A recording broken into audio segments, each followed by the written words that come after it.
Hello, and welcome to Listen and Build, a conversation with leaders and builders. I'm Dr. Alyssa Birnbaum, and I'm here with Dr. Jeff Yip.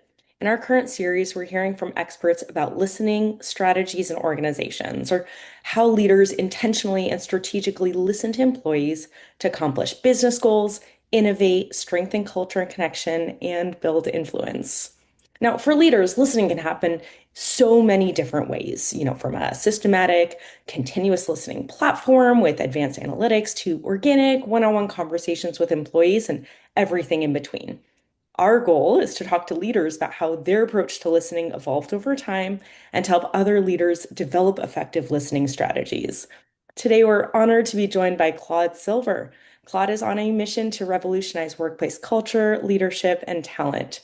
She is the world's first chief heart officer and more than a decade-long veteran of VaynerX, where she partners with Chairman and CEO Gary Vaynerchuk to put people and culture at the center of her company's success. Her approach is grounded in decades of experience building high-performing teams, coaching leaders, and turning emotional intelligence into a force that drives connection, collaboration, and impact across entire organizations. She's a TEDx speaker and recently came out with a book, Be Yourself at Work: The Groundbreaking Power of Showing Up, Standing Out, and Leading from the Heart. To learn about Claude's fascinating trajectory into her new role and more details about her approach, we do encourage you to watch her talk and read her new book. So thank you so much for joining us today. Thank you both. So good to see you. Thank you. Amazing. So we'd like to start off just by first learning a bit more about you. You are Chief Heart Officer at VaynerX. Can you tell us a little bit about your personal story and how it shaped how you listen as a leader today? Absolutely. Thank you. So I would say I feel like I had intuition at 5. I didn't know it was intuition. I knew I was picking up on things. I also knew that when I would go to dinner with my parents as I got older, 10, 11, 12, I felt like I could sense what was going on at a table. I could have been wrong, and that's fine too. But I know that I pick up a lot on body language and just normal, I would say, social cues. Um, Body language, listening. Can I start that again? Okay, whatever. Um,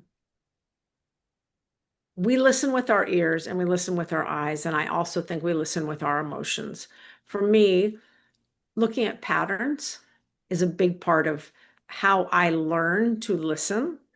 And I think how I learn to then guide myself and guide teams towards whatever success looked like on that team. I was diagnosed with dyslexia when I was 8. And so this is way back in the 80s where there wasn't a lot of tools then. And so I struggled quite a bit, I would say, with school. Academics was not easy for me at all, test taking. But what came easily, I would say, was making friends and sports. And when you are on a sports team playing with other people, you have to listen. Whether or not they're passing a ball to you, whether or not they watch out, someone's behind you, whether or not it's whatever it is, you have to stay alert. And staying alert, I think, happens both in your mind and your body and your ears. So I coached and played on tennis teams. I coached and played on soccer teams. And that was always a way that I think I was able to listen and put people in positions of strength. And that's something I think I was able to ascertain again through dyslexia, because I was able to look at patterns and kind of, not that I knew that I was collecting data. I had no idea what I was doing. I could just pick up on similarities. Oh, this person seems like they have a great kick with their right foot. Okay, maybe that means they're a good, goal kicker or whatever it is. But I didn't know it was data, but I did know that it meant something, or I was making it mean something. And I went on a 93-day wilderness leadership program with Colorado Outward Bound after my sophomore year of college. I left school after my sophomore year. And after kicking and screaming because I was there and it was very, very, very hard, I learned effective teamwork. And I learned what it meant to be a team player and a team leader. And so we were put into situations that were very dangerous, survival skills, if you will, where I knew I needed to use my voice to be heard, but also to listen to what was coming back at me. For example, when you're rafting down a class 5 rapid and you're the captain, you need to be screaming as loud as you can, paddle right, paddle left, back paddle, and you need to hear what they're saying after your command.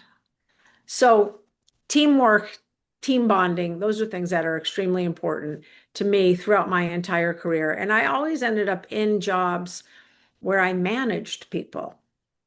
And maybe that's because I am an empath. Maybe that's because I like people. I'm fascinated by human behavior and human development, and also our stories. So when I think of stories, you listen to stories, right? And that's the whole entire part of, I think storytelling. We all have stories to tell, and some of us tell them with music, and some of us tell them with words, and some of us tell them with poetry. And probably being also a liberal arts buff, I like that type of, that well-roundedness of in terms of how to take in someone's stories and how to listen. When I became chief heart officer, which is 10 years ago now, I've been working with Gary Vaynerchuk, my boss, for 12 years in May. When I became chief heart officer, I asked Gary two questions. One, what are we building here? Because I had already been at the company for 16 months. And he said, we're building the single greatest human organization in the history of time. Sign me up. Aspirational, the work will never be done. And then I said, how do we know if I'm successful? And he said, you'll touch every single person and infuse the agencies with empathy. We were 400 then, we're about 2,200 globally now in places I've never been to, languages I don't speak. And I had to quickly learn how to scale Gary and how to scale myself and how to scale whatever empathy was at our company, and how each and every person reacts to empathy, because we're all different. So I'll stop there for a second. That's kind of like the recap, I would say, in terms of how I got here. Wow. I mean, it seems like kind of a blend of nature and nurture, Yeah. right? It seems like kind of who you were, but also you put yourself in environments where you were forced to really push yourself to that next level to listen. And just where you ended off is you have a huge company that you are supposed to be, listening to all of them. That's a huge challenge. So I guess my question is now is, what is that approach? How are you really listening at scale and what are you listening for? Like, how are you doing this? Yeah. So the first thing I'll say is we're a very high touch company. So I don't use analytics at all. I mean, we do pulse surveys, and of course, that is one way to listen, especially anonymous listening. But I don't have a dashboard. I'm not using any kind of platform that allows me to listen. And that's something maybe we'll move towards as we continue to grow and scale. So the first thing I realized is I can't do it alone.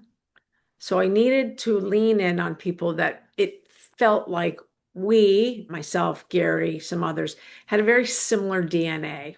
Let's just call it DNA. We had a similar heartbeat. We had a similar way of seeing possibility and opportunity in people, with people.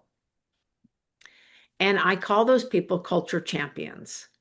So 10 years ago, 9 years ago, I looked for those people. I had already been in the company, so I had a good idea who those natural mentors were, who those people were that didn't mind going for a walk when so and so said they're having a bad day in England and I'm not in England today, right? I call those culture champions. They have their day job. I still use them. I have a list of about 35 I lean on globally now, which is great. Slack is another way. that I do a lot of listening. Texting is another way. But what I needed to figure out was, okay, I know what I'm looking for because intuitively I'm going to get a sense, emotionally, I'm going to get a sense when someone is telling me something that is of importance or incredibly serious. How am I going to train other people? And so some of that training that we've done, and this is training that is ongoing, but what we started back in the day was normal self-awareness training. And I started by saying, I'll never forget, we have a team here called the People and Experience Team, and it was my role to set that up. And it's thriving and wonderful. That's the HR team, People and Experience. And back in the day, I remember saying to people when I was doing this little training in a tiny little room, how many people have seen The Notebook? People would raise their hand. What did you feel? Oh my God, I cried so much. Oh no, I didn't like that movie at all. But the reason I brought that up is because I wanted people to focus on their self-awareness and what they and their feelings and their emotions, because that's ultimately, I think, a big part of listening. I don't mean biased listening, because we have to be as unbiased as we possibly can and listening without judgment. But what are you curious about when you see that story, when you hear that music, when you hear Jeff Buckley sing Hallelujah? Like what happens to you, That you can tell that's the kind of like educator I am. And so we started there. We also started with psychological safety training because I wanted people to know not only that they could raise their hand and ask questions and be safe amongst our group, but how to create safety in a room in which you've never met this person. And one of the ways that we got to was a little game called Rosebud Thorn. And when you ask someone, it disarms them. Hey, I'd love to play a game with you. Let's play Rosebud Thorn. Rose, something you're looking forward to. Rose, something that's going great. Bud, something you're looking forward to. Thorn, what can we change? You want to change something? Let's have a magic wand. And so it's a game. It's still structured, but it doesn't put people on notice of like, oh my God, she wants to know what doesn't work here and I'm going to get fired and all of that. It's like, no, no, tell me. Let's do this together. We both have a magic wand. What can we change to make your experience even greater here? And so they do all of this now, which is great. The PET team, which scales me. The culture champions don't do that per se, but they're the people that can go for a walk with people and then come back and say, you know what, I think John's okay. I think he just needed a little cry, or, her dad's in the hospital or something like that. And then I mentioned Slack a lot. I mentioned text. One of the things that I do every day before I go into the office is I go through my phone and I pick 3 people out that I haven't spoken to in a while at work. And I say, hey, I haven't spoken to you in a while. I hope things are going great. And most of the time they're going to say, oh my God, it's so good to hear from you. And I'll say, let's get time. Let's get time together. So the other thing I will say is we now have a wonderful executive leadership team that are adults. And for the most part, they do know how to listen. They do know how to create relationship. They have relational intelligence, thankfully, which we need. And that means being able to be in conversation, being able to disagree with someone and not explode, being able to sit, pause, decide how you want to react, whether or not that's shifting in your chair, touching your hair, or saying, can you tell me more? I love that. Wow. And I mean, I love a lot of the things that you were just talking about, right? The element of play, that's been hard to measure in research, but there is new research coming out that it really does help disarm people and helps bring those connections together. So I love that you frame it as that, and I love that you're connecting one-on-one with people. I am curious because what I'm noticing is that you're somehow magically able to touch, you know, over 2,000 people. Are these usually just one-on-one interactions that people are having? Is there anything that you use to get a pulse on, like a sentiment change, like kind of something you're noticing bigger or, within certain locations or anything like that? Oh, yeah. So certainly when I travel to other offices, I can't do one-on-ones with everyone. So we'll Right. do most of the time I'll say, hey, I'm coming out there. I'd love to meet with you. If you'd like some time, put it on my calendar. And for those people that I don't get to, we're going to get lunch together and we're going to sit. And what they don't realize is we're having a courageous conversation. They don't realize that, but I'm going to open it up and usually say, hey, so I know this office just had to go through a round of layoffs. And that's really, really hard to see your colleagues leave. And it's really hard to feel like you're the survivor. I'll open up things like that. Or I'll say, I know we had an all hands the other day. I don't know about you, but I noticed it was all white men. That's something that we're working on. I will say the obvious because I want them to know I'm here and I saw it with my own two eyes. I heard it with my own two eyes. And so like we can talk about it and no judgment. The thing I'll say is I can't meet all 2,000 people. What my remit is at this very moment is Gary wants all 2,000 people to trust me and all 2,000 people to feel safe with me. And there is only Claude. So we have to find a way to duplicate and replicate this in a way that I think people will still feel whatever it is, whatever it is that I can do that someone else can do. It's not just me. And so I've brought in a lot of coaching practices to the people and experience team lately. They all have coaches, first and foremost. And then we've brought in coaching practices because I also think that's a great way to sit with the person, not have all the answers, just guide. And because then they also feel that person feels like, oh my God, I figured that out on my own, or look at what we just did. When I'm with someone, whether or not it's one-on-one or with a group, I will get chills when I feel something, hear something, most of the time remarkable, special, like, wow, that was really, really cool how you got yourself from here to there, and then all of a sudden you met Jay-Z. Wow. Or, I had this one guy during 2022 COVID, open up my laptop. It was a one-on-one someone had scheduled proactively. And he opens up his laptop and I said, hey, I'm Claude. And he said, hey, I'm whatever. And he said, Chris told me to come and talk to you. And I said, oh, I love Chris. He's the best. So what's going on? How are you? I didn't play Rosebud Thorn immediately. How are you? Obviously, it's COVID. How are you? Not great, probably. And he said, I'm dealing with some depression. And so I heard that.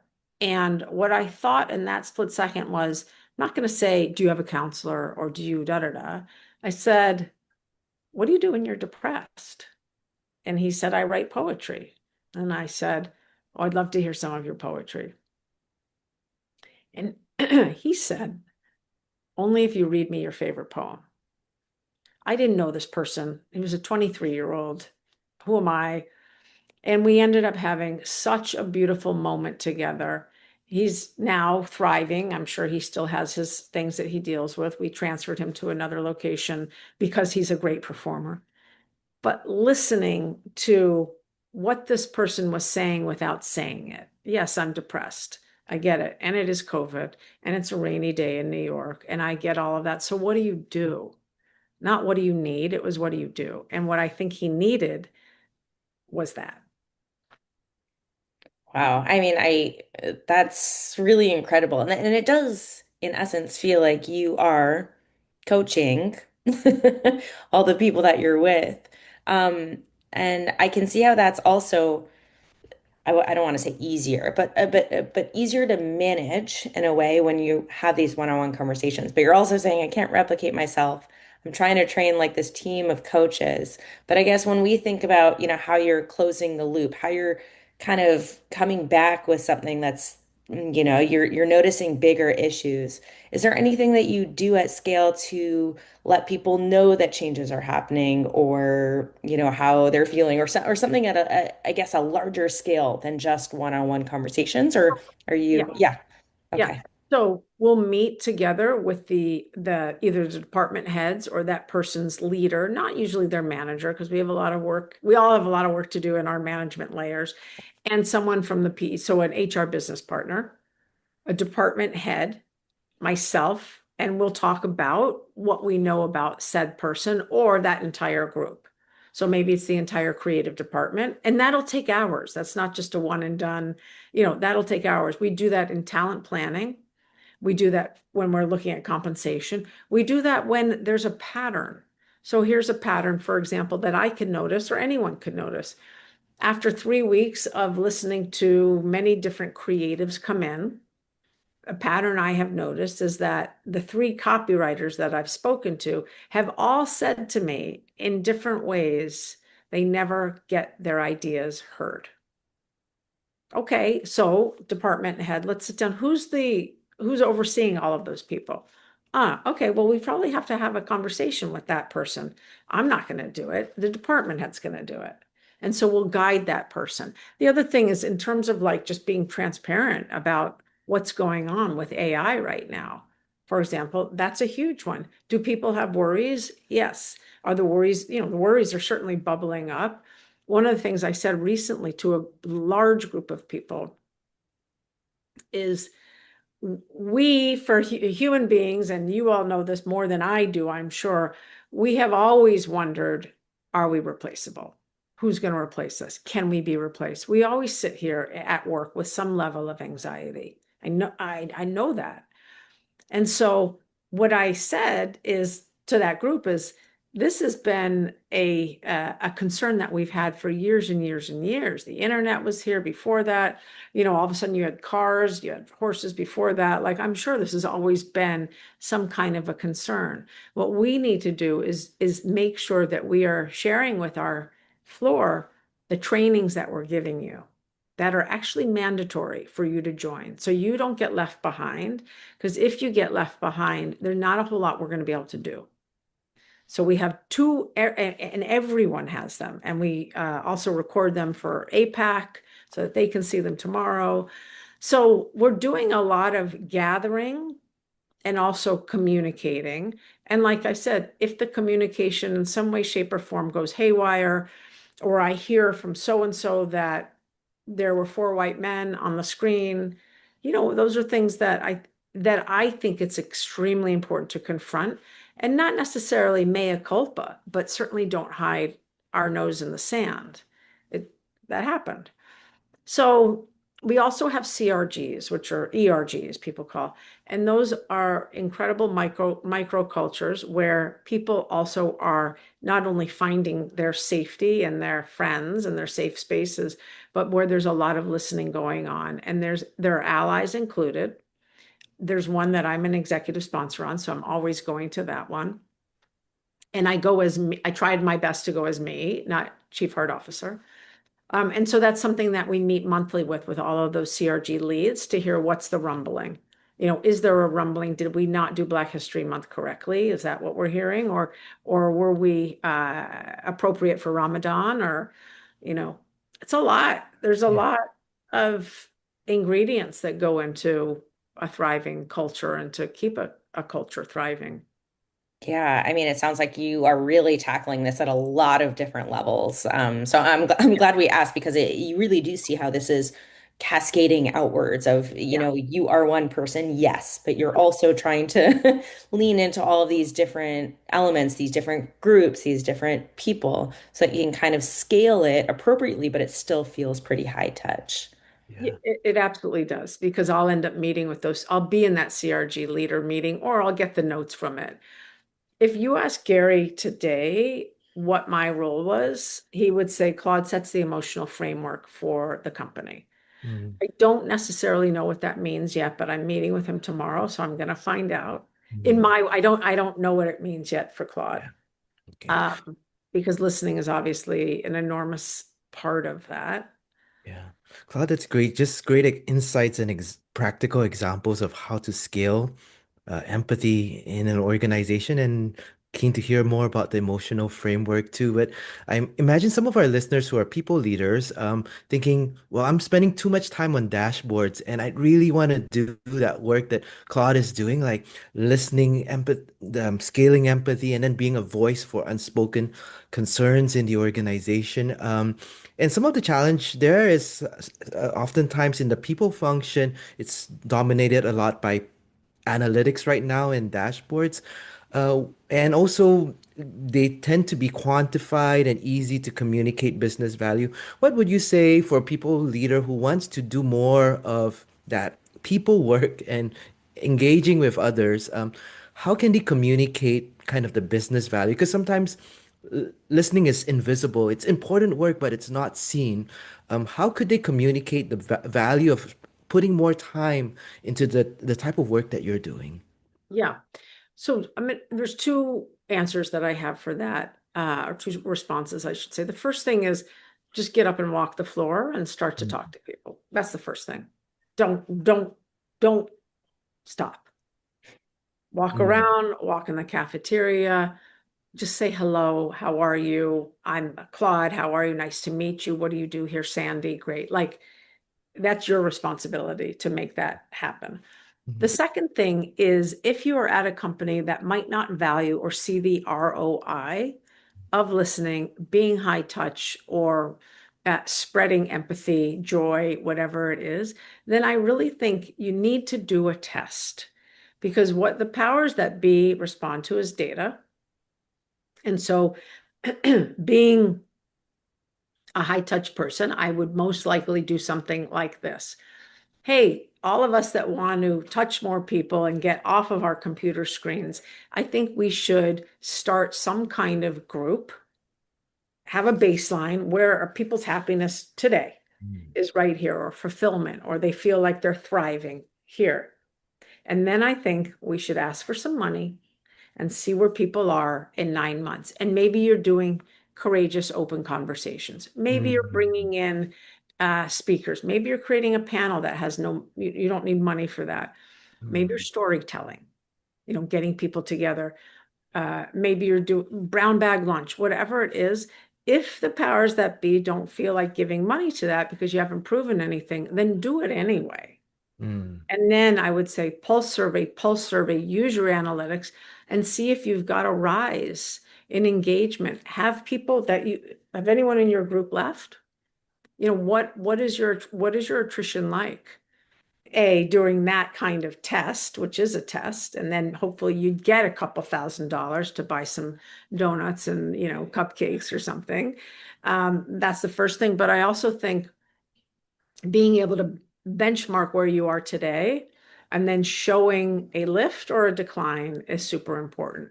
And mm, while we're on the topic of attrition or retaining employees, we all know how much it costs to replace an employee, especially a high performing employee. mm, Why did that person leave? Sure, we've got the exit interview. The exit interview is just one metric, it's one data point. Who last talked to them? Who talked to them 5 months ago when they said, I don't feel like I'm growing? mm, No one's telling me what I need to do next because people are going to leave when there's no progress. Sure, they're going mm, to leave for 30K more, 1,000%, most of them. But people want to grow and they want to progress. And so who's listening to that? And what yeah. are you doing about that? What are we doing? What kind of training and development, or are they asking for Photoshop or whatever it is? So there's so much that goes into keeping a culture alive. And I think, Jeff, to your point, listening is very hard to be seen. It's hard to Mm, quantify. yeah. Culture is something that exists in the hearts and minds of people. It's very difficult to say it's blue because it's Mm, not blue. You yeah. have you have to feel it, but you also have to test it. Mm. Yeah, so what I'm hearing is that for people who want to do that work, like if they're still stuck on too much dashboards, is to just go out there to start connecting, but to quantify, to establish some kind of baseline to show that there's some difference through the connection work that they're doing. Yes, that when humans connect with one another, IRL or yes, on a screen, Mm, let's see if there's a lift. Does the introvert start talking yeah. because he feels safer? Well, that's a miracle that should Mhm. be noted somewhere, Yeah. you Yeah, know?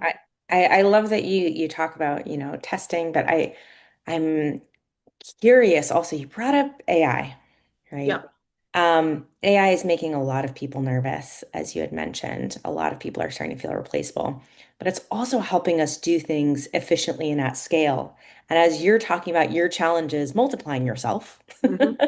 essentially, but at the same time, you're a very high touch organization and you know that people are impacted by high touch. Is there any future that you see AI playing, supporting your role, maybe in pulses, maybe in some kind of analysis of, if you're gathering a lot of data for your experiments, anything? Do you see that as being part of this role, or do you see that as completely separate? No, I see it as part of. I see that we will hopefully be able to create, this isn't the right word for it, but create some kind of curriculum, I think, out of this so that we can train more people to do what it is that I've been doing, that other people have been doing that works. And I'm not talking about, major steps. I think we right now need to take some small steps in terms of helping people feel safe in a very fast-paced company when changes are happening daily. And I don't even mean to be like funny, like Claude is AI. I'm human, which is kind of like it's weird in itself. But so a curriculum is what I'd like to do in terms of like, we'll just for this sake, we'll call it train the trainer. We can call it whatever we want. Train the Claude, train the heartbeat, whatever that is. The other thing is the pulse surveys and being able to cull data within a second, being able to look at exit interviews within a second. That's and looking for, putting in the right prompts of like what we're looking for, not just people that left for a raise, but if there's anything else in there that we can then marry through our performance people management system, which is all on AI, our peer reviews, and then our manager reviews. And what I would love to look at is the patterns. If there are looking at the data and looking at the patterns and seeing if we're even looking at the right thing. Should we not care when they leave for 30K more? Should we only care when they say my manager was a jerk? So we're definitely looking not only internally at the systems that we have here, but even like the ATS applicant tracking systems that we use and turning those AI systems on so that we're able to look for people that have XYZ traits faster, and get them through the system. The other thing I would say we're just starting to use AI for is our onboarding, because that is very labor intensive. That is me, that are subject matter experts teaching people about what it is we do, our secret sauce. But let's be honest, people are learning in different ways right now, and not everyone wants to sit through an hour of me talking or an hour of slides. One of the things I say during orientation is like, I am so sorry, I'm going to be talking at you a lot, which I don't want to do. I want to be able to give them clips so that they can go onto our intranet and say, I have to give feedback today. What do I do? I have to write feedback. What do I do? Instead of being, hey, so and so, how do I write feedback? So we have all of those trainings that we've done analog, and now it's time to get those through the system so that everything is faster, but still genuine, still with our touch, and I will say, I think lastly, our touch can be through words. It doesn't have to be through me. It's written words too. Mm. Yeah. Claude, I'm curious, as AI could do some of these things that you describe, helping with your onboarding, engaging in dialogue, providing some training. What would be the human role in going forward then in keeping the high touch? If AI can do some of these things that we used to consider high touch, what would you see as still uniquely human that it's hard to replace through AI? Yeah, emotion, sharing emotions with one another. Mm-hmm. Reactions, looking at someone's body language, being able to ask questions on top of a question that maybe AI wouldn't know how. Of course, there's a decision tree, if this, then, but maybe there's something very rogue. But ultimately, AI at this moment isn't going to be able to put their hand on your shoulder and say, you know Mhm. what, Alyssa, it's going to be okay. Yeah. We're going to get through this. I know that was a really tough feedback session you had today, but I believe in you. And tomorrow we're going to go through the next steps. That is something that AI could say to you, but AI is not going to be able, you're not going to be able to see me and look in my eyes and say, I believe in you. I have seen you Mm. grow. I have seen you through challenges. And Mm. so that is, I would say, more of the emotional fluency of it all and the emotional and the relationship building of it all. AI builds relationships, absolutely, but I don't know if AI feels anything about those relationships. But it certainly says to me, "Hey, Claude, what do you want to do today?" Yeah. I think that's so powerful because it's human nature, like from just studies of attachment, like people have a need to feel seen. Hmm. Uh, and being seen by an AI or it's not the same as being seen and validated by a fellow human being. That's right. And one of the things I've been studying a lot is the interplay between empathy and optimism. Empathy, I see you, I feel you.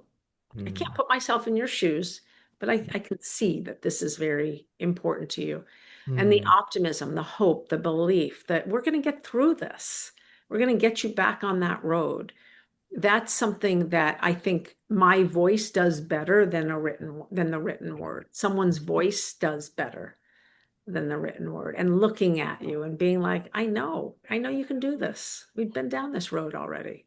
Mhm. Wow. So I guess if you can give kind of like a quick, HR, someone from HR at another company's coming to you and they're like, what's like one thing? Like we're in this like super fast-paced world and we are evolving a million miles a minute. Like what would you recommend? I have a big company. I'm trying to hear all these different people.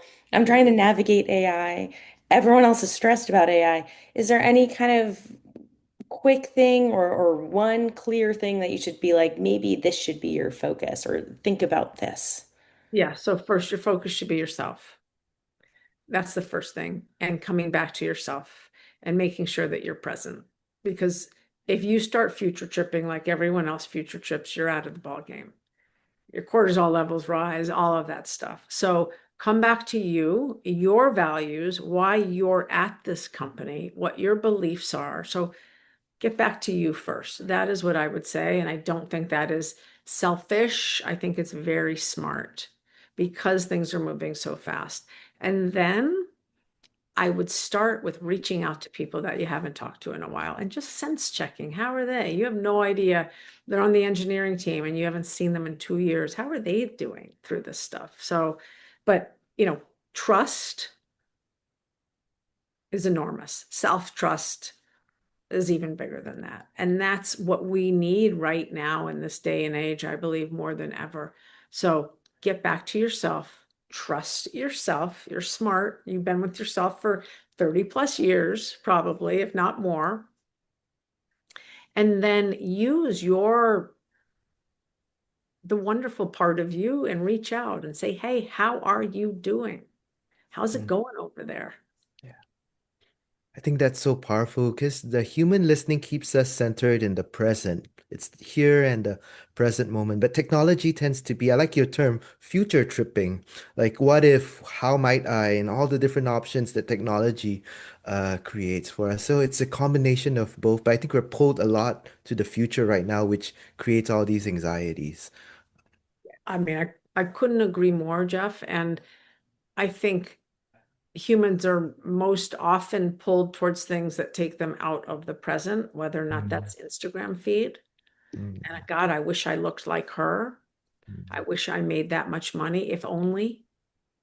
And so the more we can focus on what is right in front of us. And right now, everything is great. This moment, Mm. nothing wrong. And so that's what I would say. Get back to center. And if that means you have to go take a walk, go to the bathroom and do some breathing, count to 10, close your eyes, open up and see, what do you see in front of you? Just those little techniques that we're all using right now to try to get back to center. Please do that. Mm. Wow. I love that you say that because I think, especially people focused on HR or analytics, their focus is outward. It is what is everyone else doing? And to, think of a solution, usually you're focused outward. I know that's where I was Yep. expecting that to go. And for you Mm, to kind of bring it back to yourself, you're right. Right. And it's just like one of those core basic tendencies where it's like, if you're not here, how do you expect anyone else to be there and to build that trust with you? Because you are the one that should be that like grounding element. And if you are not grounded, there's only so much you can expect from other people. Yeah. mm, And I think it's a note mhm, for all of us to get better at in this wacky, uncertain world we're navigating right now. We're all mhm. navigating. Yeah. 100%. Well, I do want to be mindful. We've kept you for so long. I wanted to thank you for your time and your insights, but before we wrap up really quickly, I just would love to hear a final note about your new book. Ah, So if thank you you. could just quickly share, so it's called Be Yourself at Work, The Groundbreaking Power of Showing Up, Standing Out, and Leading from the Heart. Can you just quickly tell us about it? Yes, totally. It's a book for the person that's been in their career for 20 years, for the new joiner, for the college graduate. It starts with the journey of self. It's all about you. You are the CEO of you. So getting grounded, understanding where your imposter is, getting rid of that, all of that stuff. Then you, with all of that knowledge, taking that to your team and working through resilience and helping people gain that muscle strength of conflict resolution and getting through hard times and knowing that the belief is there and then taking that you as a leader co-cultivating the culture and creating a strong culture that is rooted in belonging, safety obviously, and bravery, because how are you going to move from point A to B if you don't move forward and take a brave step? So that's what the book is about. It's a real easy read. There's a lot of immediates. You can do this now. This is how you do this. This is what sounds empathetic. This sentence is not empathetic. So please pick it up. It's a good book. I like it. Thank you. Very excited. It seems very applicable to all of us. Mm, So yeah. I'm so excited about it. Well, thank you so much for your time, Claude. And to everyone out there, please comment your thoughts, any questions that you have. We would love to hear it in the discussion. And stay tuned for future conversations we're having with really brilliant experts and people who just bring so much different insights. And we're excited to have you here. So thank you so much. Thanks, Thank you, everyone. Claude.